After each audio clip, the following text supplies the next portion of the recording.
ቶማስ ፍራንክ ማን ነው ብለው ሊያጣጥሉት በፈለጉት ስፐርስ ፈልጎ ባጣው ኮከብ ሲረበደብዱ አመሹም። ኤዜ ጎል ባገባ ቁጥር ካሜራዎች ቶማስ ፍራንክን አሳድዷቸው። የሱ ጎሎች ኤምሬትስን በደስታ ጮት ባደባለቁ ቁጥር ቶማስ ፍራንክ ፊታቸው ላይ እንቁላል የፈረጠ ያህል ገጽታቸው ሲቀያየር አመሸም።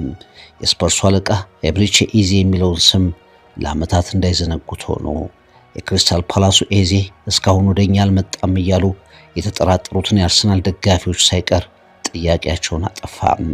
ከ50 ዓመታት በኋላ በከባዱ ደርቢ ሃትሪክ ፕሪሚየር ሊጉ ከተጀመረ የመጀመሪያው ሃትሪክ በ198 ደርቢዎች አራተኛው ብቻ ሃትሪክ ሰሪ ኤብሪቼ ኢዜ ሰሜን ለንደንን በቀይ ቀለም ያቀለመበት ምሽት። Who's Eze? Eze.